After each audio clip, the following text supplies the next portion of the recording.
Right, welcome. The Los Angeles Tribune is sponsoring this event today, and I am so excited to have Ashkan Tabibnia and Rabbi Daniel Eliolani. Could you please help me know how to Yeah, pronounce their name? Illusion. Illusion. Lillian. Lillian. Yes, thank you, Rabbi Daniel, for being with us as we commemorate International Holocaust Remembrance Day. And you two are such beautiful souls. And as we think about the Holocaust, many times we focus on the atrocities, which we never want to forget. And that is one of the purposes of having International Holocaust Remembrance Day is to help people to remember so that this never happens again. And yet, it is also a day to have a call to action to promote greater love, greater respect, and unity and diversity, which you two are such beautiful examples of shining so much love in the world. So, thank you for being with us here today. Thank you for having us. Thank you. And I wanted to introduce Ashkan Tabibnia. He is the founder of 90210 Enterprises and the ALC Council. He is also the co-founder of Mindatorium, which promotes positive media, which is also the mission of the Los Angeles Tribune. And I'd like to thank Mo Rock for sponsoring this event today. Unfortunately, he was sick and he was unable to be with us today. He really wanted to be here today, but he apologizes that he couldn't make it. And so I wanted to let you know that he offers his full support, that the Los Angeles Tribune stands in solidarity with International Holocaust Remembrance Day and honoring those who have gone on before, and also promoting uplifting news and uplifting messages to create more love in the world. And Rabbi Daniel, I would like to introduce you, and I know that you are Ashkan's rabbi, correct? I have the honor and privilege. Yes, that is wonderful. And also the founder of J House in Beverly Hills, which helps to educate youth. And so many times when youth have not gone through some of the adversity that some of us who are older have, it's hard to really have empathy and really understand how important it is to remember these things. So I'm excited to hear about how you are helping the youth to develop empathy and in their interactions with others and appreciating what other people have gone through so that they can have greater love in their relationships as well. Thank you. Thank you. Well, Ashkan, tell me a little bit about how you and Rabbi Daniel came to know each other. Thank you for having us here, Karen Hall. Past few months, I've been seeing you channeling empathy and light for the past few years. Thanks to Morak and this organization that he has curated, taking a publication and making unbiased and now make it one of the most important tribune in the world, showcasing various causes. And as we and him always talk about, the Jewish community, especially here in LA and San Diego and America, is very dear to him. It's very personal to him. And before we start, I wanted to thank him again and the whole Los Angeles Tribune team, everyone, and you that made this happen in under 24 hours. And also thanking Rabbi Danny to come with us today. Today is not just about another interview and another conversation. It's what's needed. It might be, as people are watching out there, one person at a time, one community, one city, one state, one country, or globally. When we do this ourselves, starts with us, that means actually we have done the work.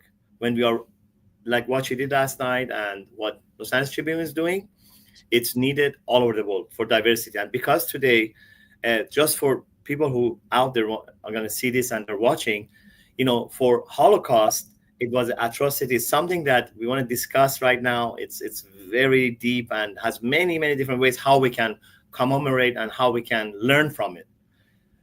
Really, there are two different dates that we have for that commemoration. One is called Yom HaShoah, which is the international. And today is actually the day that Russians helped us in Auschwitz to free these whatever was left of Jewish people and also non-Jews.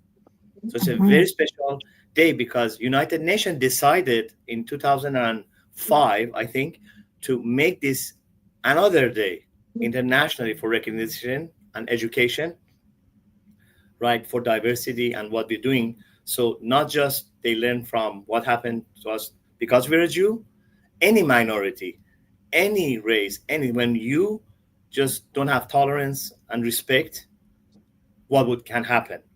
So it's Exactly. a global crusade that you have taken on today.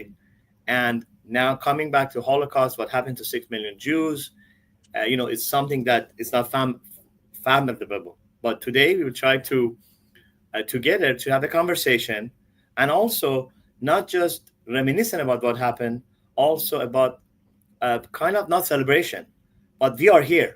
We are a living legacy of those 6 million Jews that have no more voice. We are their voices. We are all over the world in different ways, from United Nations to all the countries and all the uh, different medium like media that care. They are doing that. So today we're going to be focusing here with Rabbi Danny, because the reason I been known to have amazing relationships also in Jewish community. We have Jewish connection network, but I decided to bring not just Rabbi Danny because it's my personal rabbi, because all of us have a job to educate what God has given us our innate ability to do good based on that. But Rabbi Danny is doing something beyond. Yes, such a young rabbi, but yes, he has a big family. Yes, he has a lot of responsibilities, and it's not easy, as you guys know, to live here in Los Angeles or Beverly Hills. But what I have seen this gentleman, I I said in my head, if today we want to really not celebrate but respect somebody, would be Rabbi Danny because of what he's doing. I'm going to hear more. As my high school, which is the Simon Wiesenthal Center, Museum of Tolerance worldwide, Rabbi hired that, I was educated on early on from 1988. You know, it's very important. The most important thing to pass to the next generation is, of course, the stories, but is the education. It's the education, education, education. And that's why we have Rabbi Danny today, and again yourself, to go through what does that mean, what happened, how do we understand it, do we, and how do we treat our young generation now, teenagers, people who are going to be our future leader. What are we going to tell them that's going to stay with them, so when they become the senators, the head of the countries, they will remember, so they do same thing that Morak is doing, so they do the same thing that Karen is doing, because it's called generation to generation. I'm sure there was a time in your life that there were people who educated you about this, and now you're giving back. And as Moore is giving back, as he's using Los Angeles Tribute to give back, just to give a basis on this. And now the floor is yours to talk to Rabbi Danny and go towards our wonderful memoriam. Yes, thank you so much. And I appreciate that so much about Mo Rock, that his goal is to be a voice to the voiceless. And both of you are doing that very same thing, because you represent those who cannot speak anymore, and to help their memory live on and their legacy to live on. I often say that we stand on the shoulders of giants, and those who have gone on before provide such a foundation of goodness that has blessed my life. And now to know both of you, it is the same. And so, um, Rabbi Danny, I'm going to bring you up. And yes, for such a young rabbi, it's so impressive what you are doing. Could you tell us about you and about how you came to decide to become a rabbi? How did that come about in your life?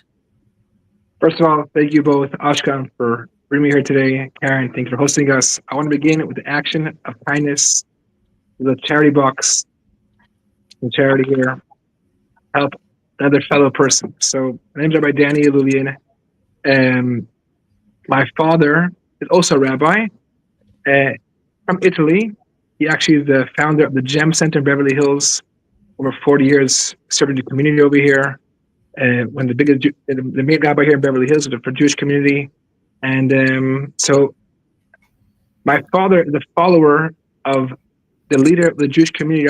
Is called the Rebbe, Rabbi Menachem Mendel Schneerson of blessed memory, known as the Rebbe, which on the day of his birthday, every president of the United States calls that day Education Day.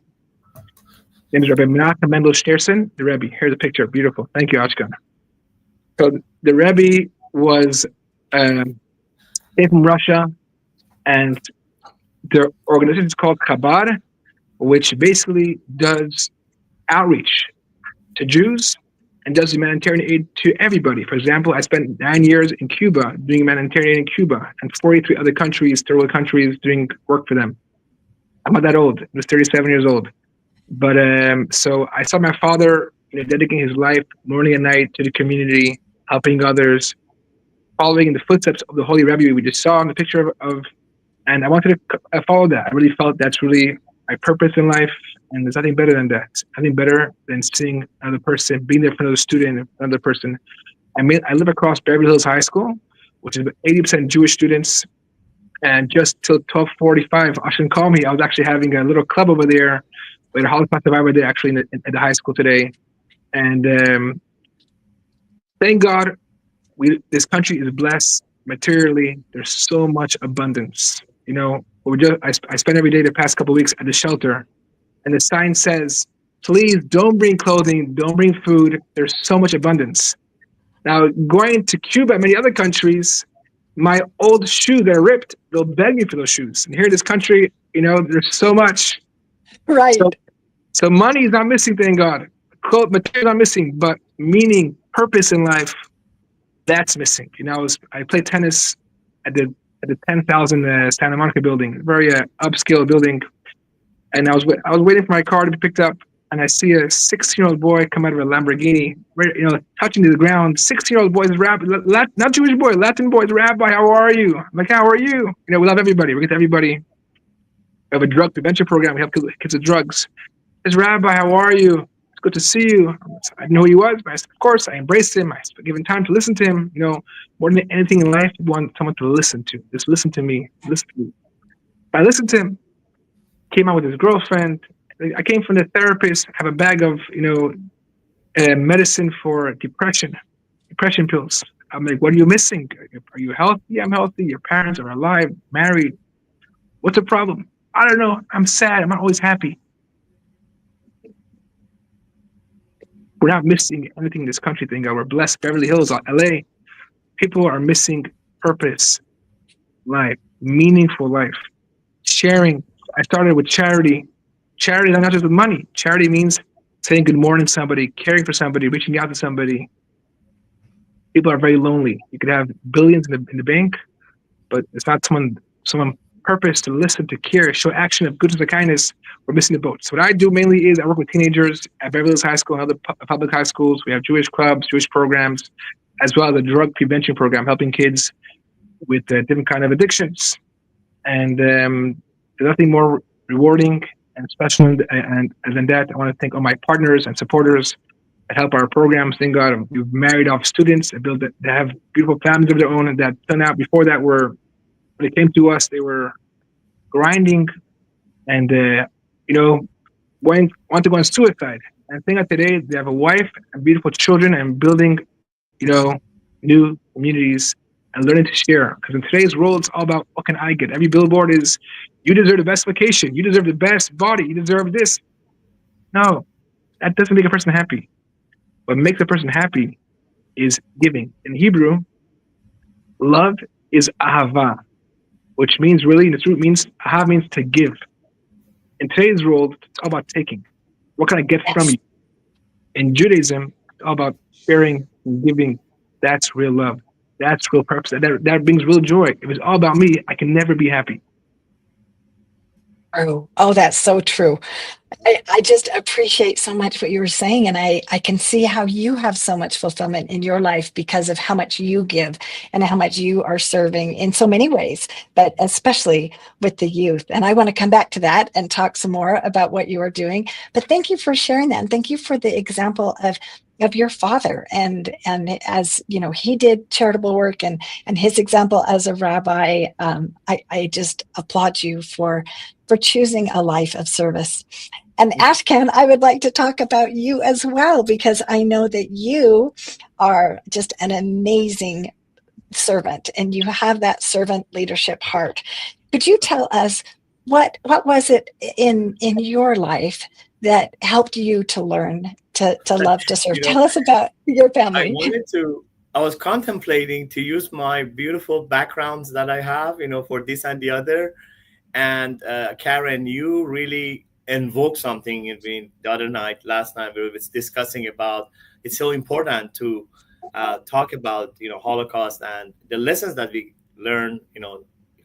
I learned something myself that sometimes actually the background should be the forefront.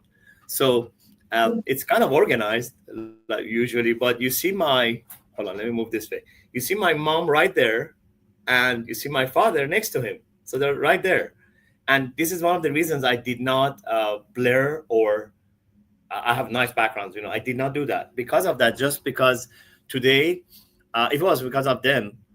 My mentorship what came from my mother, being like yourself, a lady of empathy and love and caring about others, being positive and happy.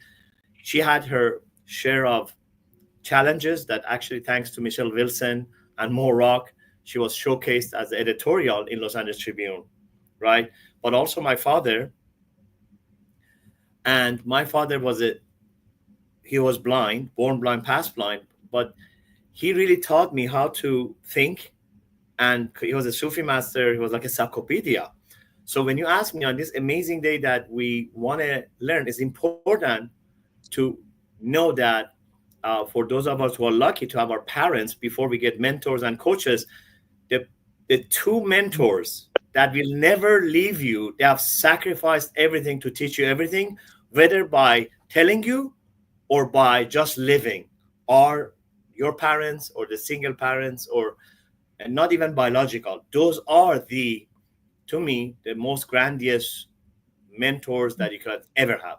So Yeah. my story starts with them. My mom really was very hard in Iran as a Jew, even though we're kind of okay, but they still, there was anti-Semitism. I went to the Jewish school from 5 years old, but when I was like 9, 10, there was the Iraq War, and they were training me at 10 to go to the army. And even though I was in a Jewish school, they were just, it was different. They, you could see that my father felt that the time in 1987, I was 12 years old, even though blind, but he sacrificed everything to bring us to America, to give us this opportunity.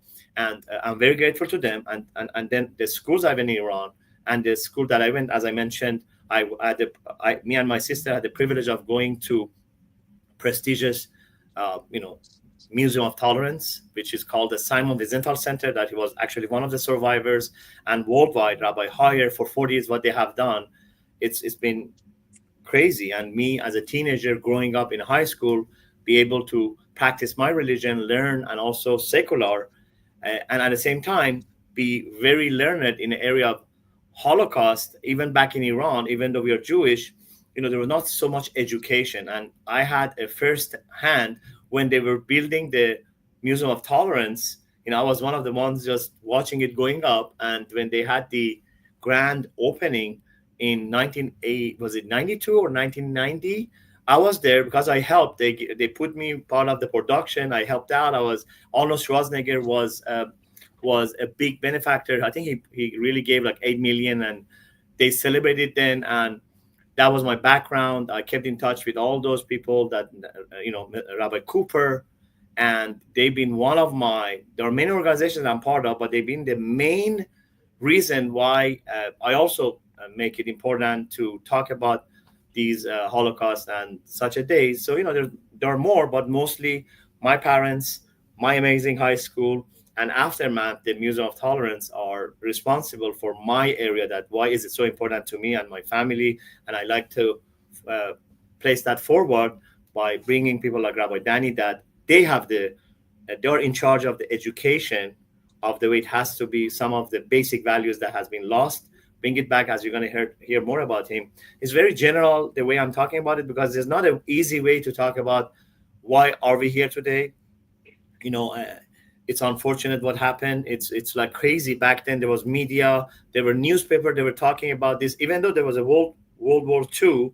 But they were talking about that they're practically taking thousands of Jews in a train, and they practically take them off.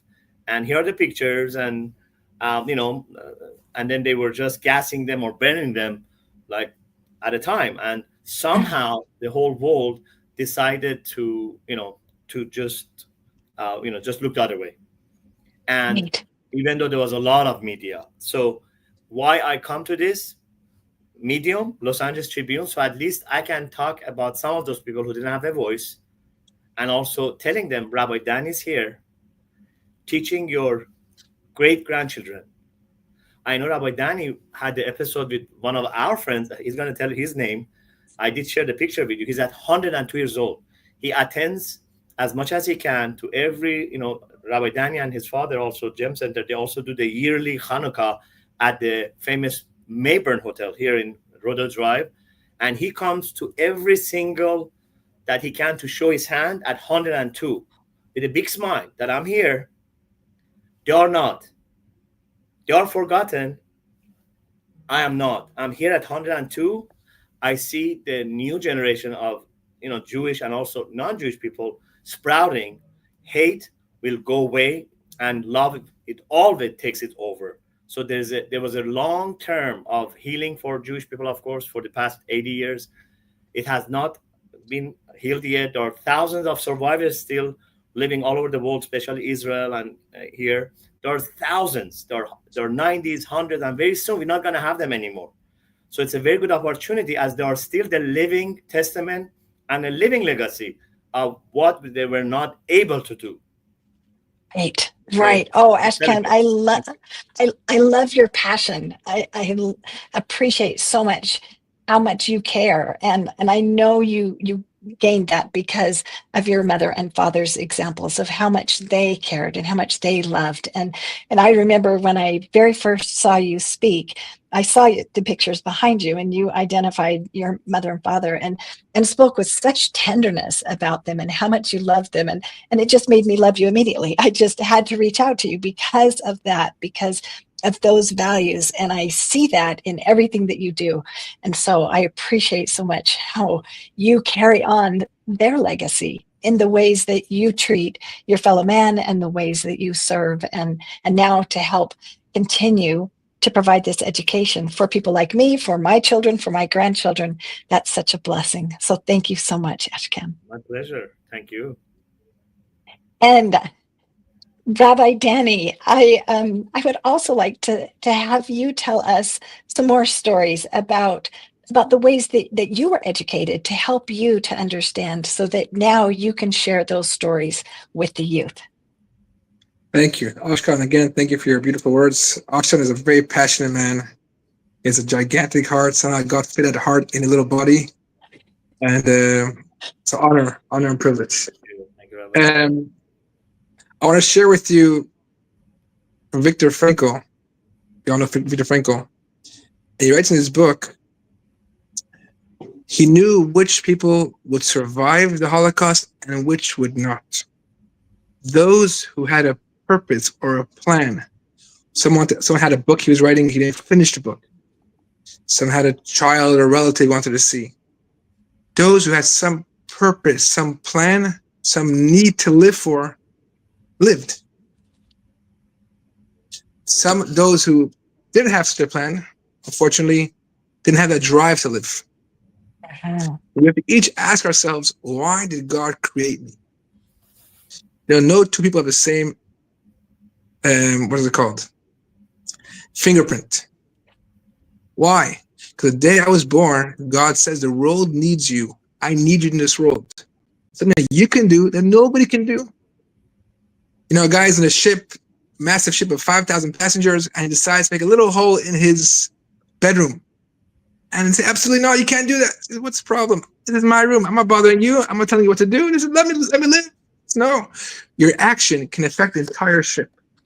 Every person's action in this world has a global effect. Every single human being has a purpose in this world. God had a plan and a purpose. God didn't create this world for no reason. The person who created a car, first time, he had a reason. The purpose was to go from A to Z. Everything has a purpose. Everything in the world has a purpose. Nothing is purposeless. Every person has a purpose in this world. he has to ask himself, what is my purpose? What can I give to this world? My actions can either complete the global purpose of God's creation of this world, or God forbid, hurt that purpose. God forbid. The world is very dark. There's negativity. There's the opposite of love. There's a Holocaust. We just experienced October 7th. There's sickness. There's jealousy in the world. There's pain in the world. Children dying. We face it and we feel the pain, but at the same time we know that darkness is only a lack of light. Light is actions of goodness and kindness, or Hebrew call it a mitzvah, a good deed. Each good deed is a spark of light. Little light can put away so much darkness. You know, someone said it. I take students to New York or Israel on trips, and last year on our trip to New York, one of the guest speakers said, a room, in order to have enough light, the light bulb takes 0.2% of the room to give the room a decent amount of light. The Jewish people are 0.2% of the world, not even 0.5% of the world. Wow. Our job is to be a light amongst the world, to share, to teach, to give, bring godliness in the world. You know, the Rebbe, which Ashkan, the Lubavitch Rebbe, the greatest leader of Jewish people in New York, which passed away in 94, as a picture. I'm going to bring his picture up here again. Yes. Thank you, Ashkan. There he is. The Rebbe instituted in many public schools, especially in New York, LA, other places, a moment of silence. Every school, before they started school, a moment of silence to give thanks. You want to call it God, whatever you want to call it. A moment of silence to be thankful for what we have and to make a promise to this superpower, which I call God. You know, I'll do my best. Before school starts, education is not getting a 100-year math test. Education is not going to the best universities. You can go to the Germans, many of the Germans and the Nazis were educated people, they're very moral people, proper people. You know, you watch videos after killing many Jews or other people in the Holocaust, their cat got hit by a car and they were crying, and these are normal people. But what's important to know is we have to have a godly purpose. If the reason why I don't kill or I behave is because it makes sense to me, the same mind can change things and say, oh, if it's a Jewish person or this person is not healthy, a person a different color, it's okay, it's kosher. No. The reason why I keep the 10 Commandments is because God said so. God never changes. It doesn't say, oh, God is the same. Torah is the same. The Bible is the same. That never changes. Right. If it depends on people's morals, people's change. Today's everything changes. When I was a kid, the movie standards was one standard. Today, those standards completely changed from 34 years ago. Yes. We need to have a moment of silence, a moment. Every person, Jew or non-Jew, every creature, should have a moment to ask themselves, first of all, to thank God for all the blessings and one, be thankful. The first thing a Jew says in the morning is Modeh Ani, which means, God, thank you for giving me another day of life. Nothing's for granted. Thank you, God. Thank you, I'm able to walk. We only remember what we have when, God forbid, we lose it. You know, I was in Israel right now, you know, on a mission in Israel. And unfortunately, I met many soldiers or Jewish people, Israelis that lost body parts. Very, very painful. Somehow they're, you know, upbeat and they move on. But when we lose something, we realize what it is. The answer is thank God for what you have before, and there should be a reason for any reminders. So I want to end with a story, if I may. I know I'm talking too long, but there's one story which I've heard many years ago, and every day I chew it over. There's a Holocaust survivor I live with in Crown Heights, Brooklyn, New York. His name is Nissim Mangel, and he survived. This man was a child, and he was on Mengele's stretcher. Mengele was a doctor who did the procedures on Jewish men and women and children. He was put on Mengele's stretcher. Once you go on the stretcher, it's over. This guy was in a gas chamber, and he survived. Incredible story. Many, many stories. I heard from him directly.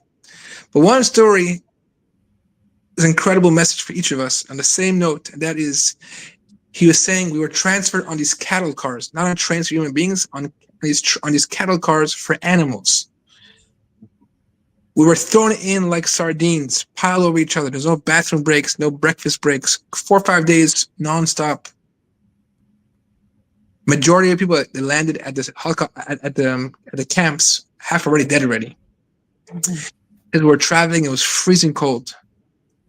And an older man next to me, like on my side, on top of me, says, "Please rub me on my hands. I'm cold. Rub me. I'm freezing." So I started rubbing him for 2 minutes, and I'm exhausted. I'm worn out. The whole place stinks like people's urine, etc. The whole night, he says, this man is asking me to rub him. Rub my arms. I'm cold. Please. I'm freezing. And in my mind, I'm like, wow, how does this guy not think about me? He's only thinking about himself. Doesn't he think I'm a child? I'm young. I haven't eaten. I'm like my parents. In the morning, little holes where you could breathe from, the sun was shining inside. And he realized everybody in that cattle car froze to death from frostbite, besides for 2 people. The old man and himself. Oh my By goodness. rubbing the other person, by taking care of the other person, helping the other person, he had the ability to tell me the story.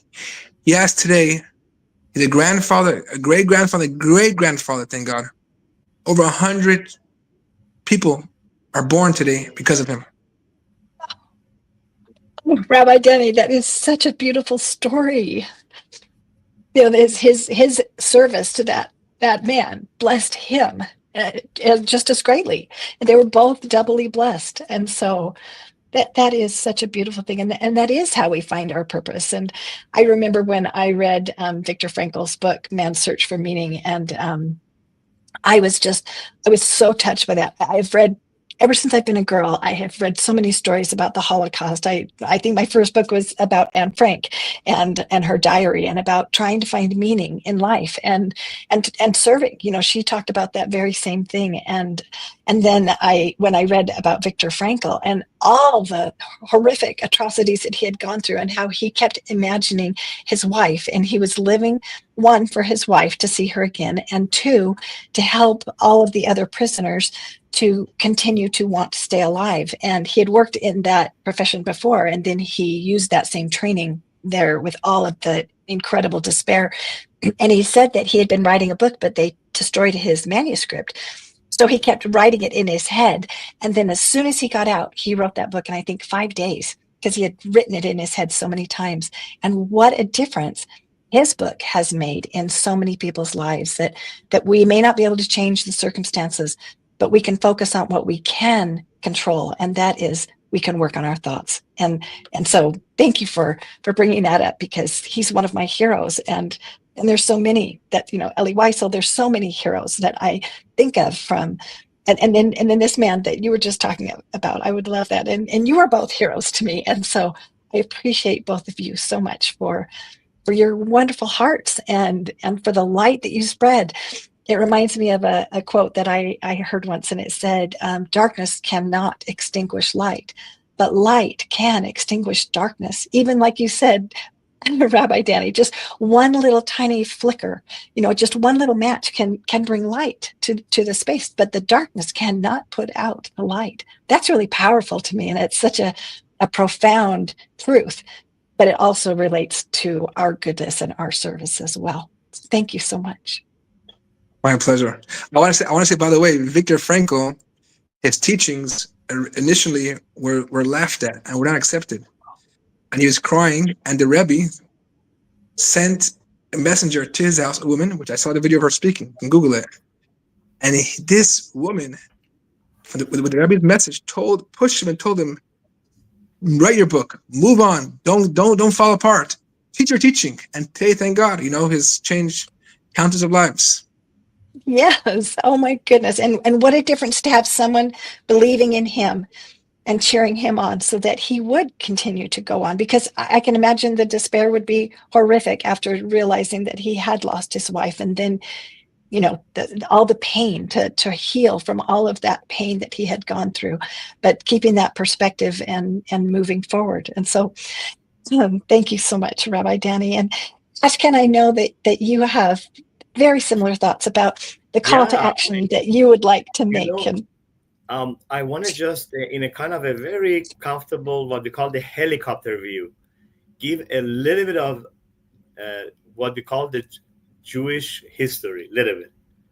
And for I know a lot of people hear about, you know, why Ashkan is looks like people from, why do we look like people like our brothers and sisters in Middle East, and then we have Jews that are looking like, people like you, Karen, from Europe.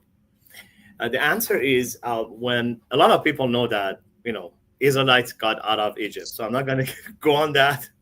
And when they came out, when they went to Israel, it was important for them to have the house of God. So house of God, they were carrying actually what we call the portable house of God when they were 40 years in desert, going through all those different, they received, all of them received the Torah, of course, and many stories that actually not is not just in our Torah, is also in Bible, and there's a lot of stories from, not stories, but also what we call the declarations from, Psalms of David. It's very popular among all religions, so it's all there for everybody to read. But the focus is they were carrying what was called a house of God, and it was very special how they take it until they got to Israel. And what happened was only the one we spoke about, David, King David.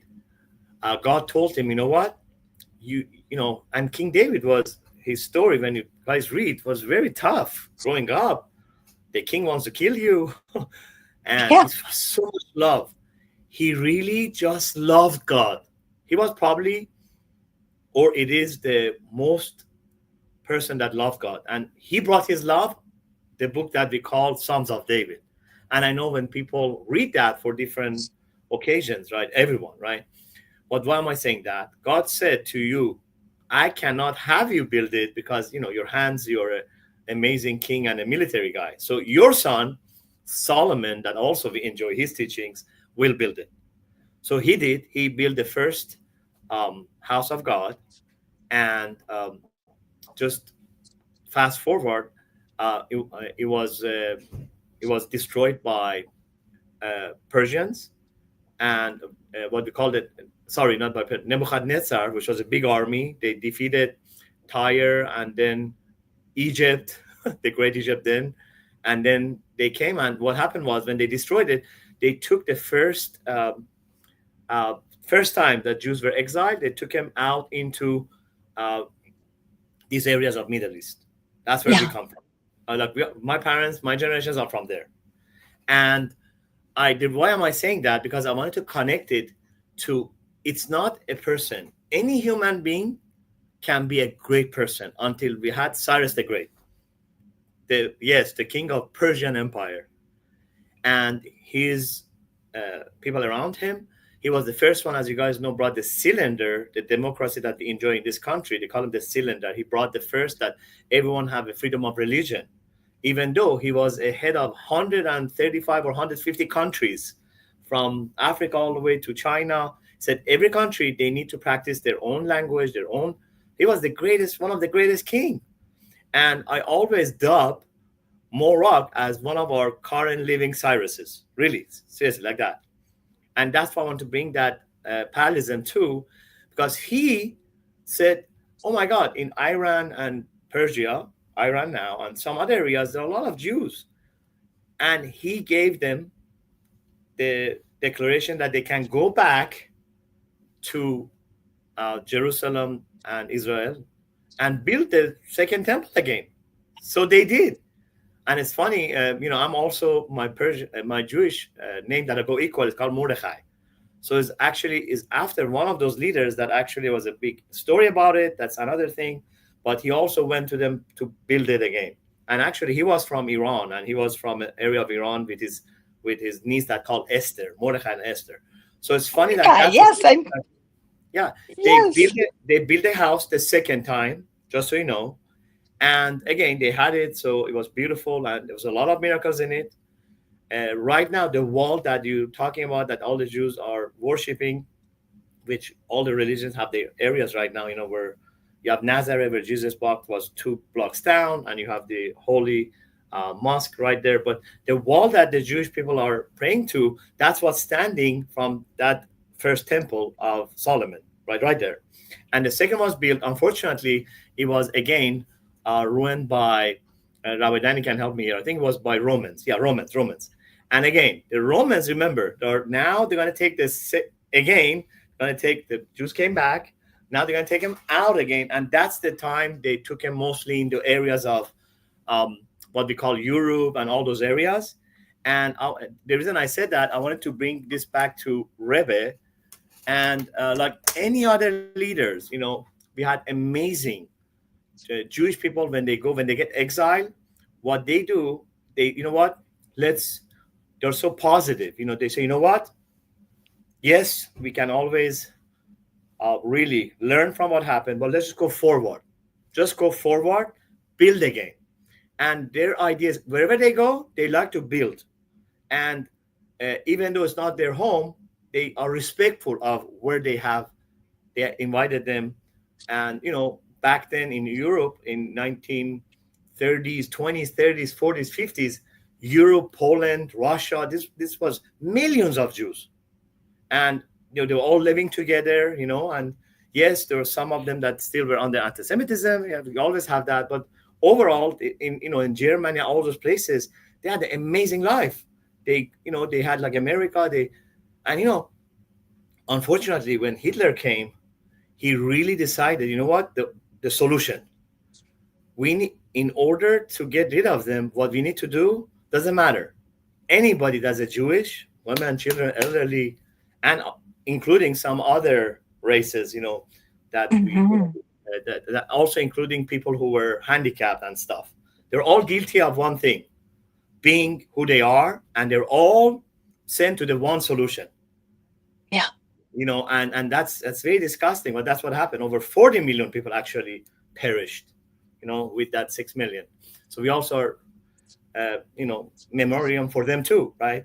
And why do I say that? So people have a little bit of understanding, when they came out of the Egypt, 40 years of desert, first temple, second temple, how we got into at least all the Middle East, and we went back by Cyrus. And then, unfortunately, what happened, they really went for the Jewish people of Europe. That's where they got to. And, they killed over a third of the population of what Rabbi Dani was talking about. And Rebbe was also from Russia, Poland, all those areas. His families, they were part of a dynasty of a 300 years old in 1700s, a gentleman by the name, the carrier of a good name. That was his name, Baal Shem Tov. He started a whole movement that, now we have to bring some part of mystical Torah, Kabbalah in, and now everybody needs to be educated. Women, yes. Children, everyone. And he was like the Bruce Lee. He brought it out, and there are many sectors from his teachings. I think it's all the same. It's just another way of looking at things, And then there was a sect. So when he was in 1700s in Europe, there was a rabbi called they call him the Two Lights, the Shnei Or, and he was one of his disciple of a disciple, and he started Chabad. What you hear Chabad, I want you to understand also. I know that all over the world, people see these amazing people like Rabbi Dani in the streets helping out everyone, Jews, non-Jews, and they put this on and helping. So that's how it started. And Chabad has 7 rabbis that took over the leadership. And they were in Europe, and actually it happened when the whole Holocaust happened. And they had to, Rebbe's father-in-law was the 6th Rebbe of Chabad. And actually, he had to be hidden. There are stories about they put him in a train and he didn't want to go. And how he came to New York, what they call the Crown Heights and the 770. And, when he was the 6th one, and when he passed away, his son-in-law, which was actually not just a rabbi, he was a nuclear physicist, mathematician. Rebbe was very, very educated. Everybody went, and he didn't have children, amazing wife. Also from Europe, also talk about, he had Holocaust stories of his family, a lot of them perished. How they brought his mother, long story about Rebbe. But the reason I want to, for Rabbi Dani's showcasing his, what we call Rebbe, he actually didn't want to take over the leadership of Chabad, for a year. And when somehow after he was actually so shy and introvert, he took over as the seventh Rebbe. And you know what? He became the Rebbe of the whole world. And he Wow. put out 10 teachings and also brought the seven Noahic laws back, that the seculars can enjoy the seven Noahic laws. And the Jewish people, he brought like 10 things they need to do, simple things, like exactly giving what Rabbi Danny did. So 10 things. And the reason I want to emphasize on that, people that we know, like when people can go Google about this information, we have like example, our wonderful lady, Naomi Campbell. When Rebbe, after many years of being the Rebbe of everyone, not just Jewish, and he never left New York. He always was attending. He would see his wife 20 minutes a day. He would not change that. But his minutes, people, thousands would wait for him to get his dollars, to get his blessing. All those stories for another day. Naomi Campbell, on his 25th year of passing, which is just 5-6 years ago, and she never met him, put out a quote outside that whatever, she had a personal, private situation, and somebody told her, go to this Rebbe in New York thing, and his resting place is there. And usually you go and you write something to the Rebbe. He's just a messenger of a good light, and you put it in there. And I'm guessing, I didn't talk to her myself, that whatever it was fulfilled, because on that 25th, she put out the biggest post to 10 million people that, today I want to commemorate that he said, quote unquote, everyone's valued as long as you just look good in people.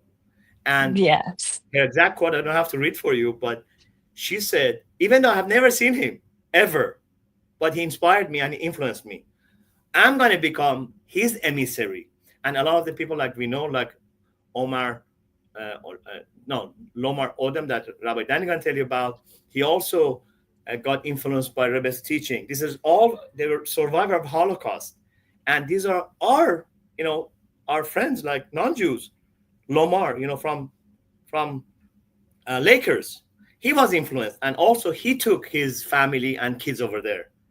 So this is how, it's not about a religion. When somebody like Rebbe that says, you know what, one of our commandments is, it's on my hand, love your your fellow like the way you love yourself. Rebbe was a perfect example of that.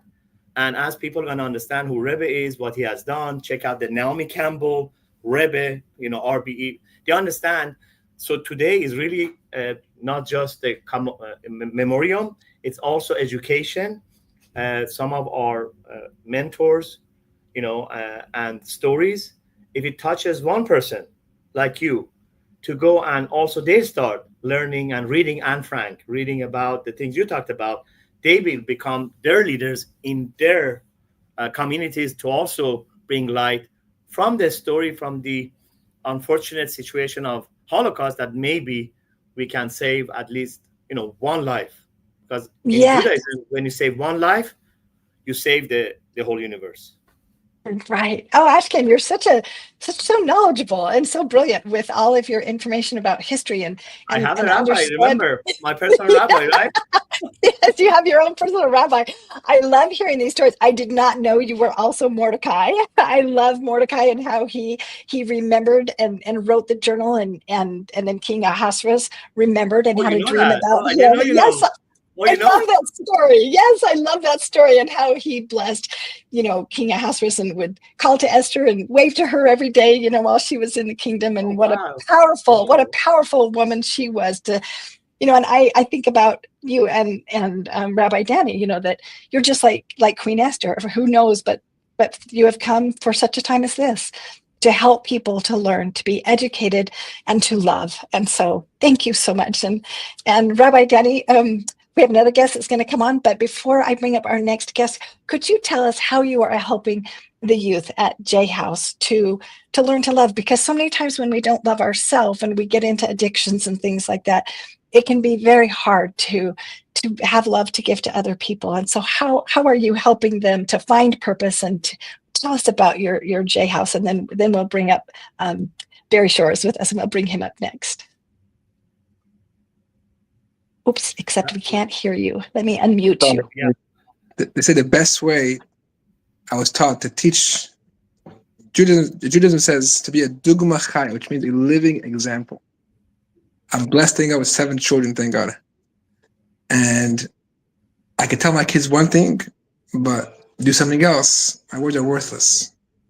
The best way of teaching somebody else is by being a living example. By living rather than saying. So first of all, I hang out with these kids, we go on trips, we go have fun, Palm Springs, San Diego, we have Jewish clubs, we have a daily table out to Beverly Hills High School, which 60 boys come do a prayer every day. They put on tefillin, do a prayer every day. We have non-Jewish kids coming out as well, they pray.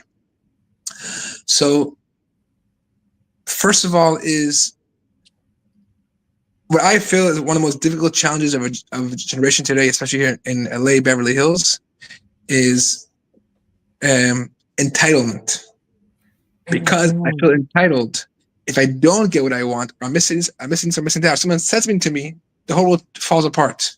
I have reason to be depressed, sad, etc. Number one is to be thankful and be humble. Don't be entitled. Whatever you have, you're lucky. What a blessing. Say thank you. That's it. Together with that, every month we have a food drive. We go to the veterans here in Los Angeles. We give our clothing, food. We teach them to share, to give, to care for one another. We make leaders to be in charge of these projects. I'm not in charge, they're in charge. It's their project. They collect the clothing, they give it out, they make a team. Giving to others, sharing with others. Of course, we have a lot of classes in Judaism, learning about things. Most people don't know, and therefore they're missing it. But if you learn about something, you know what it is, and you can choose whether I'm interested or I'm not interested. But first, actually learn about it. Judaism is so full of information, of lessons for life. In Hebrew, Torah, which is the Bible, is the same root as the word hora'ah, which means lesson. The Torah is not a history book. It's a lesson book for our life in 2025. It's relevant to every part of our life. It's really relevant. Yes. On the topic of the Holocaust, so first of all, of course, our job as Jews is to build, to move on. There's a little city in Israel called Kfar Chabad, a little village called Kfar Chabad village next to Tel Aviv, next to the airport. And in its early years, after a year it was built, there was a terrorist attack where terrorists came in the middle of a Jewish school with little children. They're middle praying, wearing their tzitzit and their kippah, their yarmulke, and their tzitzit. He murdered the teacher and 11 children. There's pictures. You see the prayer books covered with blood. This is 1961. And they thought about closing the city, this little village, closing it down, And when this happens, the reason to shut it down, they're broken, they were shattered. Families missing a loved one, children. And the Rebbe, which told them to open the city, not only did he say don't close it down, he sent 20 new students to build it. There's thousands of families living there today. Massive. Tens of thousands of families living there today. Whenever there's destruction, our answer is to add more light, to do more, to give more. The Holocaust, what did Israel do? They built a country. There's no water, we make water. Make our own army. We build. We don't open our hands and feel be sad. Our action, with pain, with suffering, we don't forget. But we move forward and we build. The best action to Hitler want to destroy us. What do? We build more families, bigger families, more children, more schools, more institutions, more light. That's why when they came to the Federation, to the Rebbe, see them coming, the Rebbe every Sunday would give out dollars to people, to charity. And they came to the Rebbe asking for his blessing that every Passover home, which by the way, Passover is the biggest holiday that's celebrated by more Jews, more than Yom Kippur, is Passover. More Jews are involved in Passover than Yom Kippur. And they asked the Rebbe for his blessing to have at every Seder table an empty seat to commemorate the 6 million Jews, 1.5 million babies that were murdered in the Holocaust. Mm. The rabbi says it's a great idea. Add another seat and put someone there that would not come to the Seder. Bring another person. We don't Oh, commemorate by erasing or closing down. You want to destroy our synagogues? You want to hurt us? We'll build a second synagogue. We'll give more charity. We'll give more love. More and more. That is the answer. It's a Jewish answer. That's why we're the smallest nation. And every generation is trying to destroy us. Thank God we not just survive, but we thrive and we give to the world. And we'll keep going. Hamas, Hezbollah, all these will be history, the history books, but we are here. We're here to be a light amongst the world, to teach the world. That is the answer to anti-Semitism. That's the answer to the yes. Holocaust. We move forward by doing more mitzvahs, more action of goodness and kindness. Since October 7th, more Jews have found a connection to Judaism and got more involved in Judaism.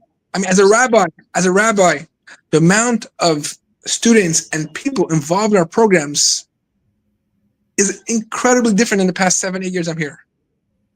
People are begging to be involved for purpose, for meaning, to how to be involved. Our job is to go with joy, not with sadness, with joy, with pride. God blessed us to teach the world, to give to the world, and be a light amongst the world. Thank you so much. Thank you. Thank you so much, Rabbi Danny. That is so beautiful. More light, more love, and the darkness cannot extinguish the light. I wanted to thank you so much for being with us, and thank you, Ashkan. And I also wanted to welcome Barry Shore. And Barry, this is perfect timing for your message about more joy. And so, thank you. May I properly bring him up? Okay, so because usually he's the host. We have Justin Rabbi Danny, as you know, it's a small community. Barry Shore, when he was in our community, pleasure having him for 20 years in Westside, and Vegas now has it.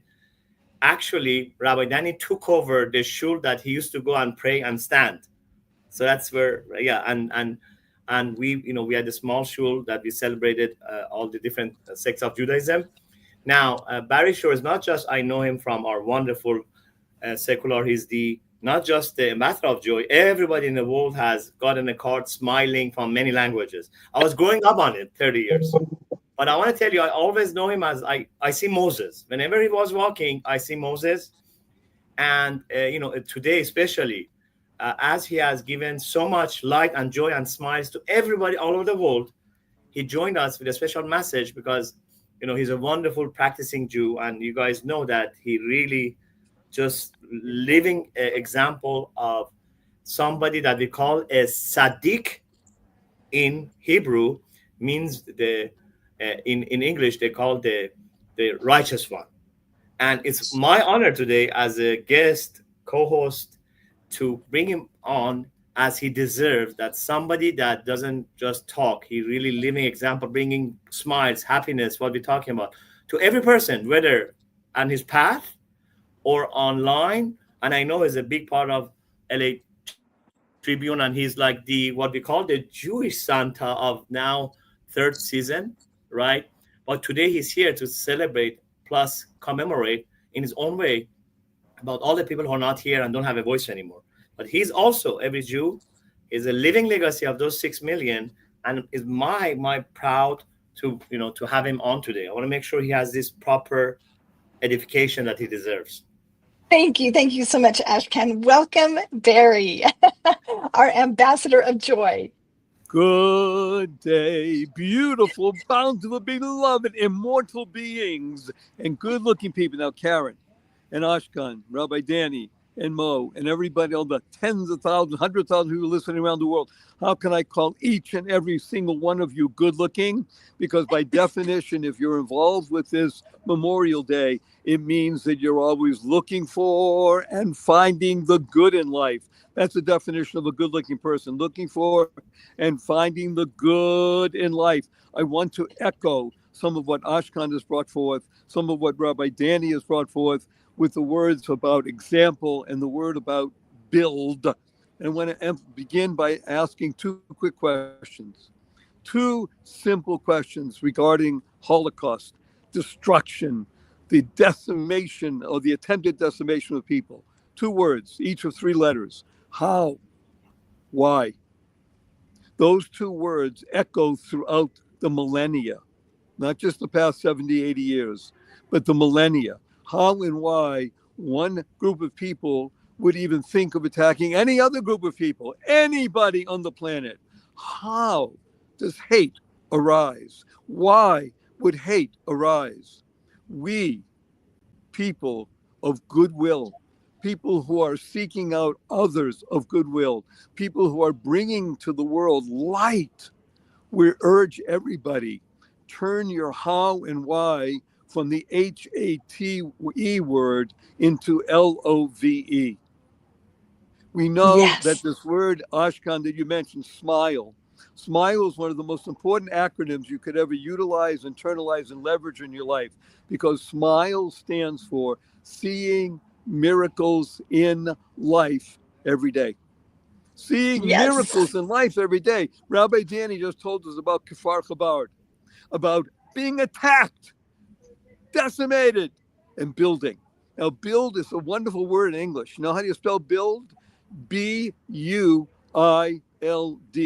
I want everybody to understand that the U comes before the I. When you take Yeah. care of others, as Rabbi Danny said, they go out and they help give veterans food, take care with clothing, and all kinds of good things. When you build, think of the other. The I always is taken care of. That's how we get rid of the darkness in the world. When we understand that the how and the why, that the HATE is erased and replaced with LOVE, and we build together, one hand extended to another, then we can live in joy daily. Because here's one other acronym that I want everybody to understand. JOY stands for Journey of You. It's your journey. You get to choose your journey. And everybody should listen.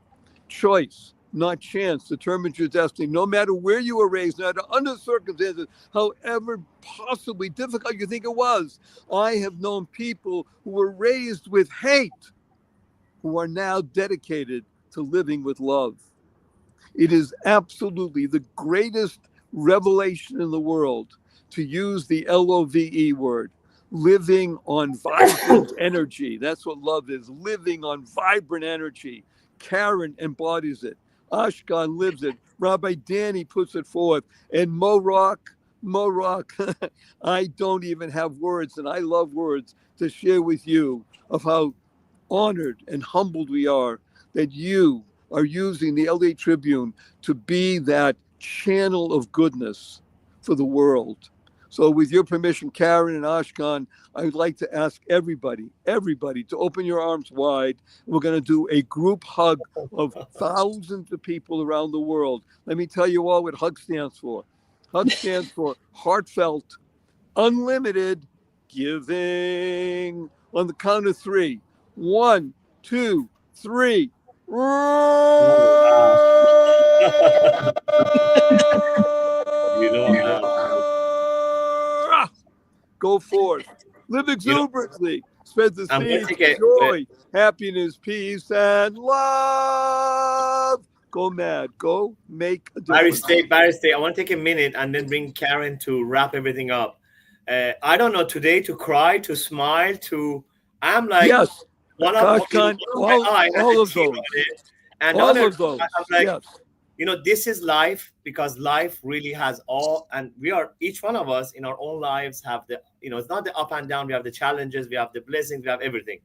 A mindset, and like Barry Shore is also a living example of, you can have a challenge, or your challenge can turn into the biggest blessing of your life in a moment. So really, I want to thank Karen Hall. Under 12 hours, Barry. Like last night, she texted me and she wanted to celebrate, and she has a background in understanding Holocaust and everything. Uh, and wow, having Rabbi Danny, having Barry Shore as a double agent today, right? And Morag, that I want to coin that living Cyrus among us, using the medium of democracy to bring about education, but something more bigger than all of this. we are here for you that you're watching right now, and for all the people that you're going to watch later. And it's always, aside from thanking, of course, God, our families, our friends, everyone who's behind Los Angeles Tribune. I don't want to leave out anybody: Ava, Alicia, Parisa, the doctor, my wonderful friend, Mr. Silvers, many, many friends I have, because with the leadership of Mo Rock, Los Angeles Tribune has become a global conscious conglomerate, not just using visual art, but and summits. And I remember they had the biggest, I say the Guinness Book of Record of leadership, 8 days, 80 hours. But at the end of the day, from the leader down to everyone that works here, a living example. Karen Hall last night, she spent over 3-4 hours with me, looking at many, many different, a lot of options what we can do today. They are living it. Los Angeles Tribune, really, whoever is involved with them, in whatever dynamic, do not please treat them as another collaboration network. They have showed today, and not just by their wonderful Jewish friends and community. They are all, when there was the storm, when we had the fires, last year when we had on the unfortunately October 7 attack, the first medium to put out in solidarity was Los Angeles Tribune. It's out there, while all the biggest ones, CNN and Fox, and they did not. It was the first one. I don't forget. It comes from the leadership of the CEO, Mo Rock, and everyone here.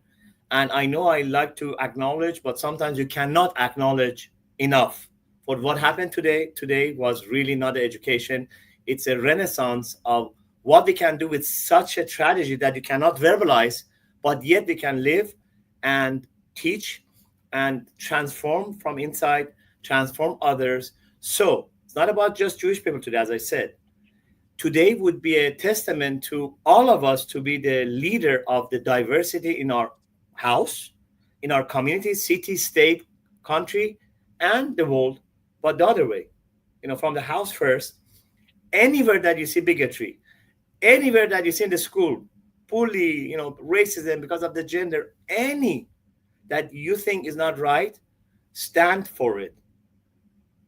And if you do that, today we have done our job, and we can say big thank to everyone at the Stands Tribune and Karen and everybody. So for me, that's the message. The action from today, you that watched us, the stories are, some of them are going to cry about it. And then tomorrow is a new day. Action would be, put it in action, join many, many organizations. Please look up Los Angeles Tribune. They have global partners from United Nations.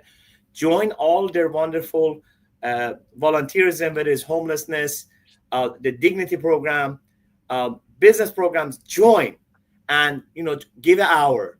That's my action. That's my action to you. Join Los Angeles Tribune, ask, and then give to this wonderful movement that continuing, but expanding with this medium. And thank you from myself, from the Nanotor Enterprise team, from our all of our community, especially from our Jewish community, locally, nationally, internationally. I want to be the voice to say thank you. Thank you, Ashkan, and thank you for being the voice to the voiceless, just like Mo Rock and his mission with the Los Angeles Tribune, because their memory lives on, and like I said, their legacy lives on in your life, in Barry building and spreading joy, and Rabbi Danny teaching the youth and being that example, and Sir. And Rabbi, yes, and I think about, so many times people say, oh, you should go do this thing and then you'll learn that thing. Well, he's serving side by side with them, and I know you do the same thing, and so does Barry, and Mo was out, serving at the shelters, and feeding the first responders, and involved in, and he just put out a call to action that we support the Los Angeles mission, and we just talked about that last week. So yes, thank you for reminding us about all of the wonderful causes that Mo Rock promotes and that he is involved with, and thank you for absolutely, and thank you for bringing us all together. You brought all together. I mean, God and you, really, this was a production, Karen Hall and a big team behind her, really. I don't even know what happened in 12 hours. I usually have a lot of words, but when it comes to this, flabbergasted. So I leave it at that, okay? Well, and I honor your mother and father, and I just appreciate so Oh, much that, the other that way. you are you The other way. yes, and you There, you I'm are there. yes, you are their gift to the world, and you bless Woo! me, There you and you go. bless so many. Yeah, so Thank thank you. you. And I, again, yeah. Mo wishes that he could be here, but he is not well, and so we are so sorry that he is sick. But we hope he gets better soon because he'll be back. And thank you, Mo, for offering this platform so that we could share this message and we could spread more joy and also remember and educate to have more love in this world. So thank you, Ashkan. Thank you for Pleasure. Rabbi Danny. Thank you for Barry. And thank you for all of the Los Angeles Tribune team for your help and support and for making this event possible.